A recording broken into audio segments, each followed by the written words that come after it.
אני עליתי לארץ מגיל 5, פינלנדיה ביד של טעם משמש. שטו, אני לא מבינה למה עליי אתה צוחקת נורא.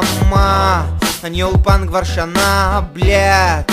ניקוד זה זוועה, משלב עברית עם רוסית, ככה אני понимает עברית. מה נסגר איתכם אנשים?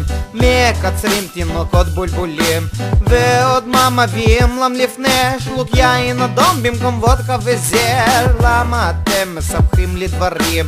למה כל פה על ישיבה בניינים? מספיק דירת חדר בשיכון ותיקים, שטיח בסלון וגם סבתא בפנים. דה, אני רוסי וזה טוב, בלять, יש לי כבד כמו של דוב, נייט. מה אם זה מגעיל? לא סתם אומרים וודקה קונקטין בפיל. דה, אז מה אם יש לי מבטא שחודר עמוק לנשמה? למה ממני כולכם זזים? נקניקים גבינה זה ניחוח נעים. באמת? מה? זה טעים. תנסה, למה אתה בורח? בוא תנסה אבל לא טעמת אפילו. באמת? לא, אתה לא רוצה? בסדר, לא מעריך אוכל טעים. אתה לא צריך מה. אני לא...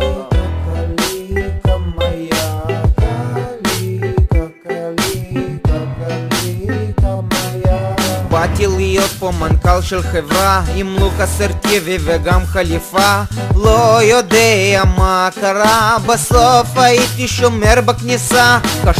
קשה פה אין תנאים. ברוסיה יכולתי להיות דוקטור בכיר. לא יפה גזענים לרוסים, עזבו אותי רבק, יש לכם את השחורים. דה, אני רוסי וזה טוב, בלять, יש לי כבד כמו של דוב, נייט. מה אם זה מגעיל? לא סתם אומרים וודקה קונקטין בפיל. דה, אז מה אם יש לי מבטא שחודר עמוק לנשמה? למה ממני כולכם זזים? נקניקים גבינה זה ניחוח נעים.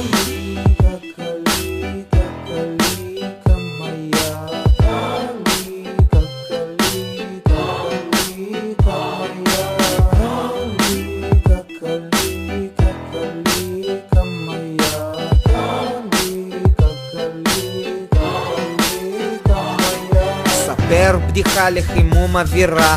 רוסי נכנס עם אשתו למיטה, הוא אומר לה אולגה, היא אומרת לו מה? הוא אומר לה אנחנו לבד לשעה. מהר מורידה את כל הבגדים, גם הוא נשאר רק עם תחתונים. פתאום הוציאה מיקרוגל ומצית. טוב, מה, ברוסית זה יותר מצחיק, באמת. אני רוסי וזה טוב, בלять, יש לי כבד כמו של דוב, נייט. מה אם זה מגעיל? לא סתם אומרים וודקה קונקטין בפיל. דה, אז מה אם יש לי מבטא שחודר עמוק לנשמה? למה ממני כולכם זזים? נקניקים גבינה זה ניחוח נעים. יותם, נו באמת יותם, פעם אחת תנסה. באמת, מה ביקשתי ממך? פעם ביס אחד? מה קרה? נו זה ביס. יותם, באמת חבל, באמת חבל. באמת חבל, יש לזה אחלה ניחוח.